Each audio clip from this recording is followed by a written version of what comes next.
The winning continues. Taiwan adds to its medal count at the Paris Olympics. 那我觉得就是我会继续努力，就这样。那我觉得真的会对这个铜牌献给老师，献给团队这样。A hero's welcome. Some of Taiwan's Olympic athletes are back home after competing in Paris. Is Taiwan's internet vulnerable? A new report shows undersea cables connecting the country to the world continue to get damaged. Plus, officials in Japan pay their respects 79 years after the bombing of Hiroshima.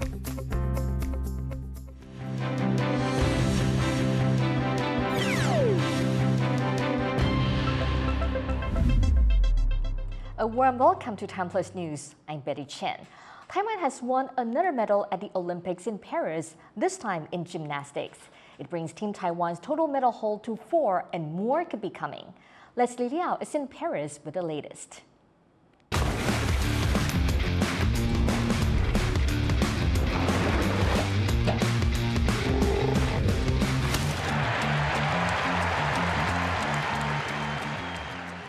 Another day, another medal for Taiwan at the Olympics. Gymnast Tang Chia-hung has won bronze at the gymnastics men's horizontal bar event.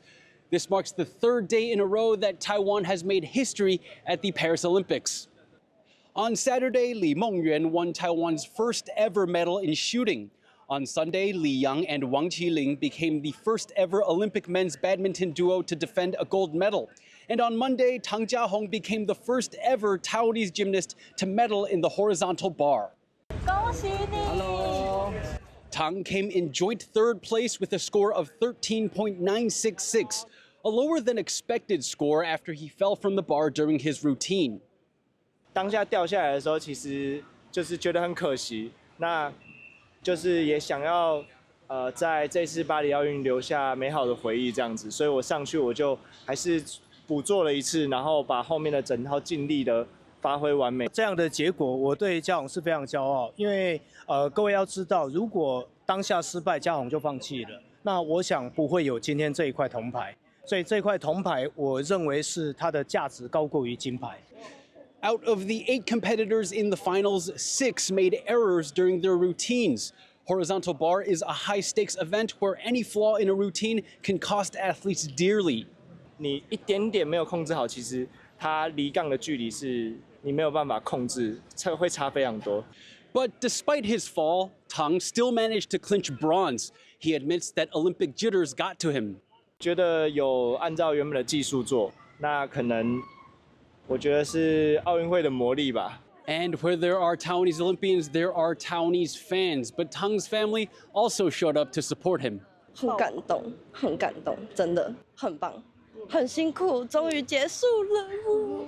Tang is one of the best horizontal bar gymnasts in the world, and the Paris Olympics marks the first time he's competing in his specialty at the Games. At the Tokyo Olympics, he finished 7th overall in the gymnastics all-round event. Tang's bronze is a hard-won victory. He's battled through multiple injuries to get here, including a torn Achilles tendon. 我觉得到当时阿基里斯腱断裂走到现在，这本身就是一个奇迹了。Even though he made it onto the Olympic podium, Tang still believes he can do better, and he's vowed to come back to the Games stronger.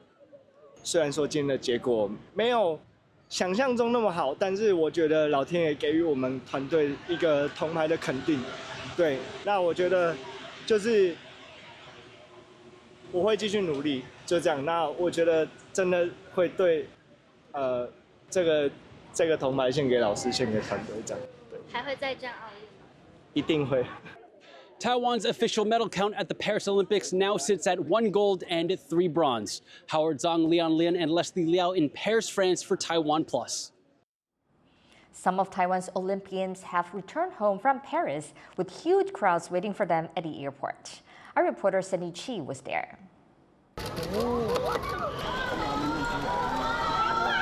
An ecstatic welcome for Taiwan's athletes upon their return home.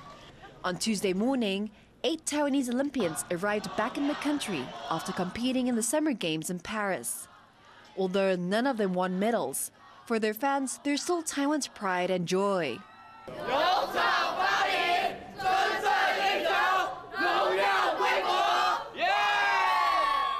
Among the athletes is judoka Yang Yongwei. There were high expectations for him as he won silver at the Tokyo Olympics. But he was knocked out by his Japanese opponent, Ryuju Nagayama, in the men's 60-kilogram event. 毕竟自己在比赛的结果，其实自己是没有到满意，但是我也用尽了全力，所以也谢谢大家的持续的支持跟关注。 Despite not making to the finals this time, Yang remains positive and is thinking about his future. 下一步也还没有确定自己要不要转换身份，然后去当就是专心的当教练。希望我能够把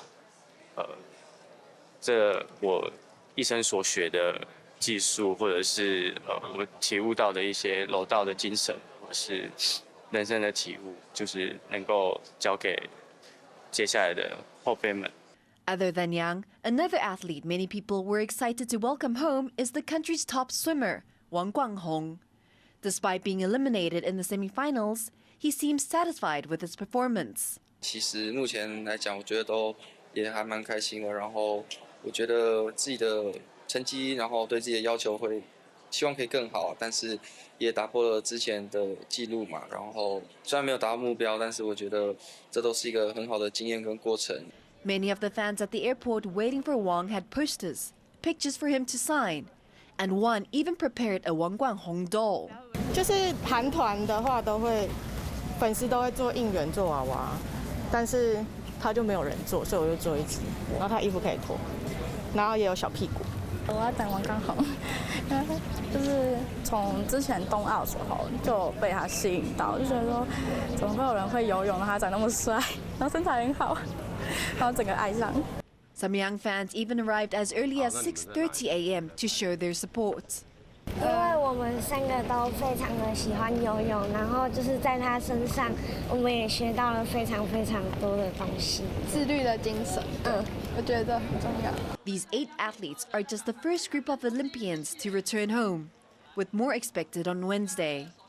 Meanwhile, their teammates are still vying for glory in Paris. Luffy Lee and Sandy Chi for TaiwanPlus. Taiwan's national team has competed in the Olympics under the name Chinese Taipei for more than 4 decades. But where does the name come from? TaiwanPlus explains. In 1945, a brutal civil war erupted in China, with the communist-led People's Republic of China fighting to take control from the Kuomintang, the KMT, and topple the Republic of China. It was the PRC versus the ROC. When the war finally ended in 1949, the communists took control of China and the KMT relocated to Taiwan and maintained the ROC governing system. Even though the KMT had retreated to Taiwan, they still believed that the ROC was the rightful ruler of China, and that one day they would go back and tear down the communist regime.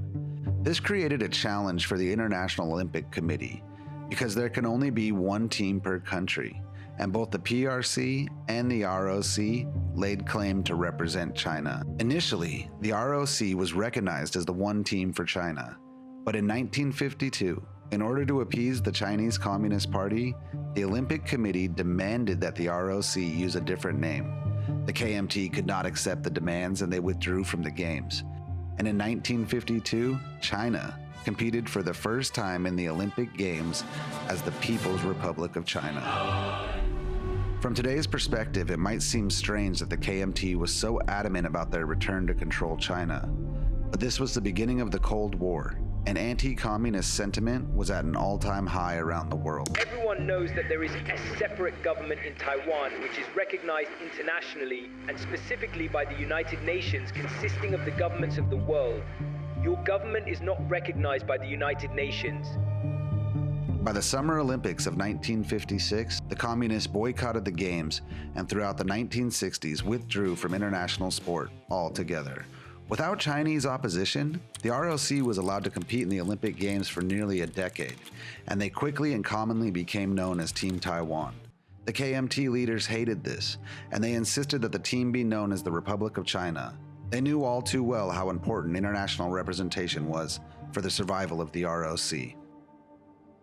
Everything changed in 1971, when China was admitted to the United Nations and Taiwan was expelled. The United Nations General Assembly voted last night to admit Communist China and expel Nationalist China. The moment was a turning point in history, foreshadowing vast changes in international relations. Right away, China demanded that Taiwan be taken out of the Olympics, which created this dramatic scene at the Canadian border just days before the 1976 Olympic opening ceremony.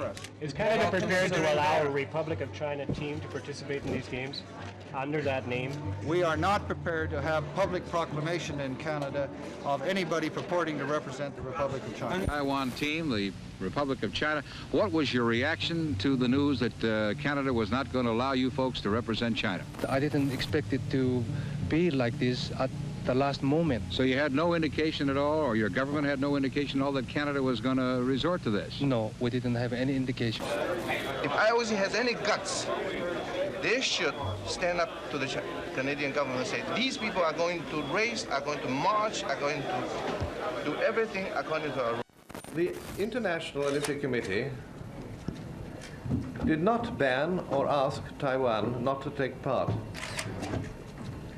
They would not, the Republic of China, change their name to Taiwan. We announce that the Republic of China Olympic Committee cannot accept the proposal put forth by the Executive Committee of the International Olympic Committee to change the Republic of China name to Taiwan. It's a really incredible moment in history that the Olympics insisted that Taiwan compete as Taiwan, but the KMT demanded to be called the Republic of China. The Olympics tried to arrange a meeting between China, the ROC, and the Olympic Committee. But once again, the KMT leaders refused to enter into talks with China and wouldn't attend the meeting. We have not had any official communications from Taiwan. Shortly after this, it was determined that Taiwan could compete in the Olympics, but only if they called themselves Chinese Taipei, fly a non-political flag, and they will never be permitted to play the national anthem of the ROC. For more, you can watch the full documentary on the TaiwanPlus website. Asian markets have clawed back some of their losses amid worries about the U.S. economy and tech companies' earnings. Taiwan Stock Exchange closed 3.4% higher. That's after it fell a record 8.4% on Monday. In Japan, the Nikkei closed up 10% after it dropped 12% on Monday, its worst day since the Black Monday crash of 1987. Investors are worried the U.S. may be heading for a recession. They also fear tech companies have overhyped the economic prospects for AI. Taiwan relies on undersea cables to connect it with the world, but dozens of them were damaged last year alone, and that's raising concerns that these links are too vulnerable. Hameo Khan reports. A report from Taiwan's National Audit Office shows that Taiwan is struggling to protect its undersea internet cables. Now, this is a map of all of Taiwan's active undersea internet cables that it uses to connect with the outside world. Now, this report shows that a total of 12 cables failed last year, were damaged. Now, that's the most in 5 years. This report is revealing that a lot of the times it's foreign fishing vessels that will sail in the Taiwan Strait and will sometimes drag their anchor or their net to catch fish. And when they do that, they also damage the cable that's lying on the sea floor. Now, Taiwan's submarine cables are very important for the country to connect with the outside world. Taiwan only has about 14 cables. And analysts say that it's not just about keeping Taiwan connected, but Taiwan in general serves as a hub to link other countries in the Asia-Pacific region with the rest of the world. 它对于整个印太区域的国家也很重要。首先，在技术上，目前这些海底电缆，大概承载这大概90%以上的这个data link， 因为你走这个低轨卫星，它速度还是比不上这个海底电缆，这些 cable 都是连在一起的。所以如果说这个海底电缆破坏了，那对于印太区域的整个资讯，还有就是经济都会造成重大影响。Now, going back to this report, the National Audit Office has identified 2 cables that just keep on getting damaged. The first one is cable number 2, which connects New Taipei City, one of Taiwan's largest cities, to the outlying islands of Matsu, Dongyin Island to be exact. Now, this cable is suspected of being damaged by a foreign fishing vessel on the 2nd of February. The second cable that keeps on getting damaged is cable number 3. Now, this one connects Taoyuan City, which has Taiwan's largest international airport, again to the outlying islands of Matsu, this island now being Nangan. Now, this incident is apparently the cable was damaged by a cargo ship passing through. But what's interesting about this scenario is that that incident ended up knocking out power and internet connectivity for 10,000 homes in that area. So Taiwan had to struggle with getting that connection back up in a short amount of time. Now, the question is now what Taiwan can do to protect these internet cables and if it can maybe switch to an alternative like satellites. Well, to see if that's possible, I spoke to Alan Liska. He's a threat intelligence analyst based in Virginia. You know, cables are really important, and you're never going to be able to get the kind of bandwidth and connectivity that you get through these cables over satellite, but you have to have something, right? You have to have that backup, and satellite is the best alternative to that. I mean, we can't really go back to telegraph and Morse code. So your choices for high-speed networks are cable and satellite. So there should be a lot more investment in satellite overall. Now, Alan, this report shows that it's actually fishing vessels that are sometimes scraping the bottom of the ocean floor when they're fishing or anchoring and damaging these cables. Given that, should Taiwan be working with other countries and advocating to better protect this kind of infrastructure? So it's actually, there are specialty companies that do that keep subs in the water kind of all the time prepared to do these cables, because cables break all the time. And again, it's not always nefarious. Weather can do it. You mentioned the fishermen who hit it. So they can be repaired, and they can be repaired surprisingly quickly. We've gotten very good at figuring out where that is. The problem is when it starts mounting like this, when there are 14 breaks over a relatively short time period, even with the preparedness that we have in place, it is really hard to keep up with all of those. You've seen there have been governmental reports from Taiwan, from Singapore, from the UK, very much emphasizing how much more attention needs to be paid to how we're protecting our cables. And I think that's going to be a bigger problem going forward. And of course, as global conflict escalates, suddenly these cables become a much bigger and more important target, and so they have to be protected. That was threat intelligence analyst Alan Liska speaking about Taiwan's undersea cables.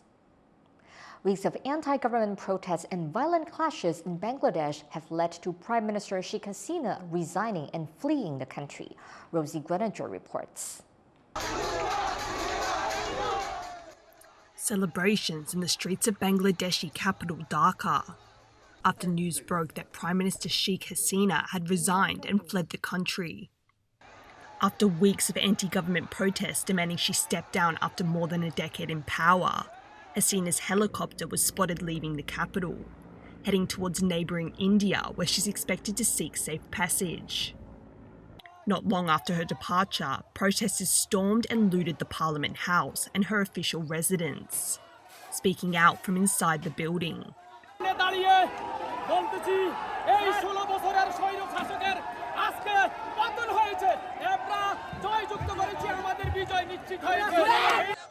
Countrywide protests began last month as a peaceful student movement against a quota system for government jobs, which effectively reserved a majority of the lucrative roles for people with connections to the Prime Minister's party.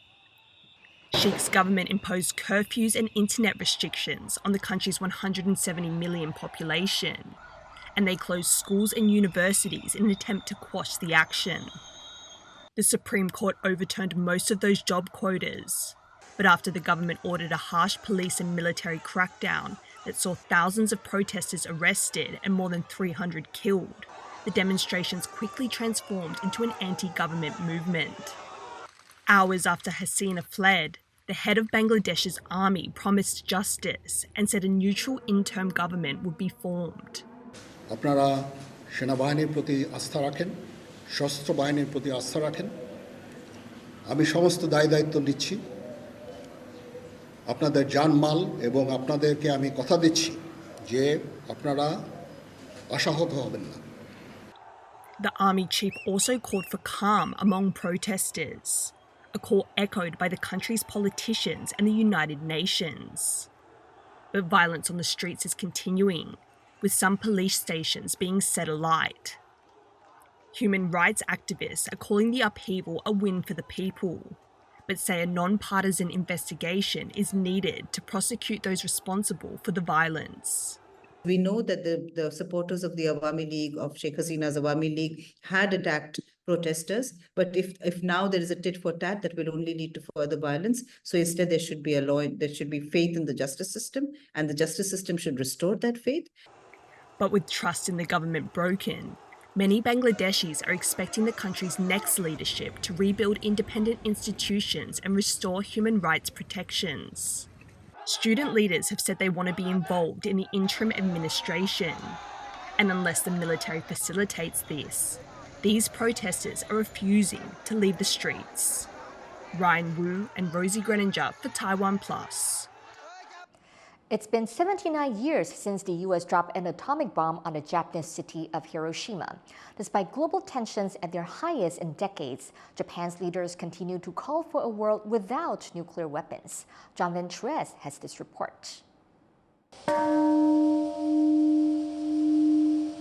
A moment of silence, just meters from where the first atomic bomb ever dropped on a city exploded. Even 79 years on, there are some in Hiroshima who remember the day their city was nearly annihilated. And today, on the anniversary, there's a sense time is running out to make these last survivors' voices heard. At this memorial ceremony in Hiroshima's Peace Memorial Park, dignitaries from around the world are remembering and reflecting on the importance of a world at peace. 79年を経た今、私たちはお一人お一人と失っていき、その最後の言葉を次世代につなげるべく、さまざまな取り組みを行っています。But Hiroshima survivors' dream of a world free from nuclear weapons feels as far away as it has in decades. As Japan's Prime Minister Kishida Fumio, whose family comes from Hiroshima, said, wars involving nuclear powers continue in 2024. ロシアによる核の威嚇等により、核軍縮をめぐる情勢は一層厳しさを増しています。しかし、核兵器のない世界への道のりがいかに厳しいものであったとしても、我々はその歩みを止めるわけにはいきません。Kishida says, as the only country to have been attacked using atomic bombs, Japan has a responsibility to lead the way and to warn of the consequences if nuclear weapons are ever used again. Eason Chen and John Van Trieste for TaiwanPlus. A U.S. federal judge has ruled that Google has an illegal monopoly on internet searches. The judge wrote that Google maintains its monopoly through exclusive agreements, which hurt competition and violate U.S. law. The decision is part of the U.S. Justice Department's antitrust campaign against big tech companies. The ruling could potentially lead to the breakup of Alphabet, Google's parent company. Google says it plans to appeal. Taiwan's top court is hearing arguments on whether controversial reforms to Taiwan's legislature are unconstitutional.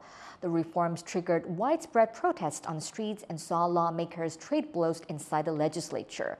Rick Glauert has more from Taipei.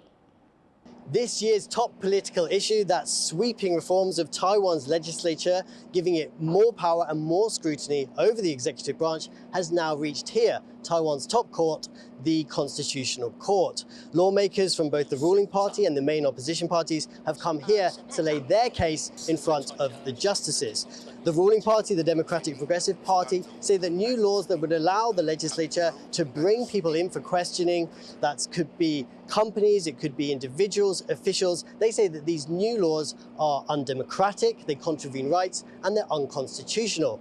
But the main opposition parties argue that it's about checks and balances on the executive branch. They want to be able to call the president in for questioning inside the chamber. The issue has already laid bare Taiwan's deep political division. It's caused fisticuffs in the legislature and protests on the street. Now, over the next few weeks, this court will hear the arguments from either side and make its decision, with both sides of the political divide saying that Taiwan's future and its democracy hang in the balance. Patrick Chen and Rick Lowett in Taipei for TaiwanPlus.